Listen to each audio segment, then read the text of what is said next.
তো গাইস দেখো আজকে আমাদের বাড়িতে কি রান্না হবে। এটার নাম কার কার জানা আছে বলো? আমাদের ভাষায় এটাকে আমরা বলি টাকোয়া। তো আজকে আমাদের বাড়িতে টাকোয়া রান্না হবে। আর রাজবংশীদের এটা হচ্ছে প্রিয় খাবার। অবশ্যই রাজবংশীরা ভালো করে জানে এই খাবারটা কী আর এটার টেস্ট কীরকম। রাজবংশী লোক এটা দেখলে পাগল হয়ে যায়, এত পছন্দ সবার। গাইস দেখো টাকোয়াটাকে কীভাবে পরিষ্কার করতে হয়, অনেকেই জানো না, মানে নন রাজবংশীগুলো। আর যারা রাজবংশী তারা তো সবাই জানে এটাকে কিভাবে পরিষ্কার করতে হয়, কিভাবে খেতে হয়। এটা দুই ধরনের রান্না হয়, একটা এটাকে সিদ্ধ করে বের করে, আর একটা হচ্ছে এইভাবে।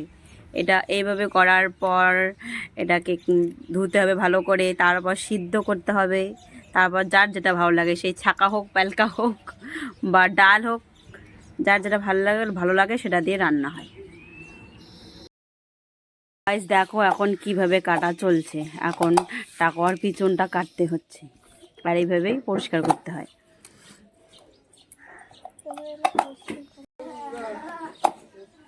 পরিষ্কার করছে আমার বোন, মুখটা তুলেন দেখি।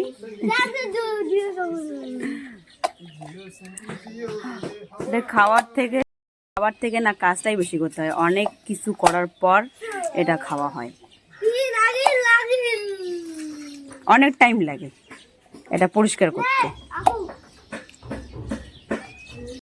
তো গাইস দেখো ফাইনালি আমাদের রান্না কমপ্লিট। এটা আমি রান্না করছি আর কি, আর রান্নাটা করছি আলু দিয়ে।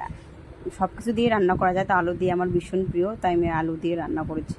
আর এটাকে আমাদের ভাষায় বলে হোরপা, টাকোয়ার হোরপা, যেটাকে টেনে বের করতে হয়। তো দেখো আমি কীভাবে টেনে বের করি। টাকোয়াটাকে মুখের মধ্যে নিয়ে টানতে হয়, টেনে বের করতে হয়, এইভাবেই খায়। আর খুব টেস্টি হয় এটা, রাজবংশীরা ভালো করে জানে কীভাবে খেতে হয়, আর এটা কত টেস্টি সেটা ওরা ভালো করে জানে। যেমন আমার তো ভীষণ প্রিয়।